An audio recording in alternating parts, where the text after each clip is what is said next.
नमस्कार। स्वागत है आप सभी का एक नए रोचक और प्रेरणादायक प्रसंग में, जहां हम आपको इतिहास के उन पन्नों तक लेकर चलेंगे जिन्हें शायद आज की दुनिया ने भुला दिया है। यह कहानी है गोंडवाना साम्राज्य की, एक ऐसे साम्राज्य की जिसने अपनी वीरता, शौर्य और अदम्य साहस से इतिहास में अमिट छाप छोड़ी। यह सिर्फ एक भूगोलिक क्षेत्र नहीं था, बल्कि यहाँ के शासकों और योद्धाओं ने अपनी संस्कृति, परंपराओं और स्वतंत्रता के लिए जो संघर्ष किए, वे सुनने योग्य हैं। गोंडवाना साम्राज्य का उल्लेख आते ही हमारे मन में एक गौरवशाली अतीत की छवि उभरती है। यह साम्राज्य भारत के मध्य भाग में फैला हुआ था, जहां गोंड जनजाति के वीर योद्धाओं ने अपने पराक्रम से मुगलों और मराठों जैसी शक्तियों को भी चुनौती दी। इस क्षेत्र में अनेक गोंड शासक हुए, लेकिन जिनका नाम इतिहास में स्वर्ण अक्षरों में लिखा गया, वे थे रानी दुर्गावती और राजा हृदय शाह। उनकी वीरता और निडरता की कहानियां आज भी हमें गर्व से भर देती हैं। गोंडवाना के शासकों ने न केवल अपने राज्य की रक्षा की, बल्कि यहाँ की संस्कृति और परंपराओं को भी समृद्ध बनाया। यह साम्राज्य कला, स्थापत्य, प्रशासन और सामाजिक समरसता का प्रतीक था। गोंड राजा न्यायप्रिय और प्रजावत्सल थे। वे अपनी प्रजा को परिवार की तरह मानते थे और इसीलिए जब भी किसी बाहरी शक्ति ने गोंडवाना पर हमला किया, यहाँ के लोगों ने अपनी भूमि की रक्षा के लिए प्राणों की बाजी लगा दी। रानी दुर्गावती की कहानी तो अद्भुत है। वे केवल एक वीरांगना ही नहीं, बल्कि एक कुशल प्रशासक भी थीं।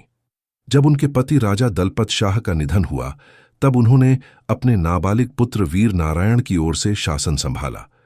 उनकी वीरता का सबसे बड़ा प्रमाण वह युद्ध था, जिसमें उन्होंने मुगलों की विशाल सेना के सामने भी हार नहीं मानी। उन्होंने युद्ध भूमि में अंतिम क्षण तक लड़ाई लड़ी और जब पराजय निश्चित दिखी तो आत्मसमर्पण करने की बजाय वीरगति को चुना।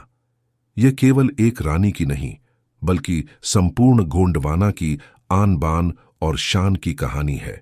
गोंड शासकों का प्रशासनिक ढांचा भी अत्यंत व्यवस्थित था।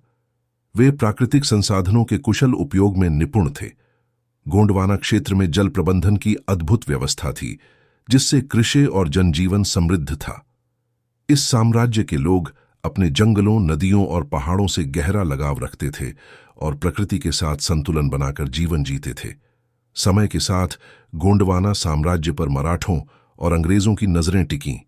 जहां मुगलों से संघर्ष ने इसे कमजोर किया, वहीं अंग्रेजों की कूटनीतिक चालों ने इसे धीरे धीरे समाप्त कर दिया। लेकिन यह सत्य है कि गोंडवाना केवल एक भूगोल तक सीमित नहीं था, बल्कि यह एक विचार था, एक संस्कृति थी, जो आज भी गोंड जनजाति के जीवन में जीवंत है। आज जब हम इतिहास के इन अनछुए पन्नों को पलटते हैं, तो हमें एहसास होता है कि गोंडवाना केवल एक साम्राज्य नहीं, बल्कि एक आदर्श था।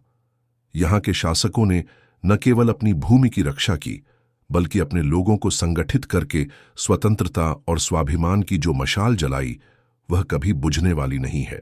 तो मित्रों, यह थी गोंडवाना की वीरता की अनसुनी गाथा, जिसने हमें यह सिखाया कि चाहे परिस्थितियां कितनी भी कठिन क्यों न हो, अगर हमारी आत्मा में साहस और संकल्प हो, तो हम हर संघर्ष को पार कर सकते हैं। आशा है कि आपको यह कथा पसंद आई होगी और इसने आपके हृदय में गोंडवाना के गौरवशाली अतीत के प्रति सम्मान की भावना जगा दी होगी। अगली बार फिर मिलेंगे एक और प्रेरणादायक कहानी के साथ। तब तक के लिए नमस्कार।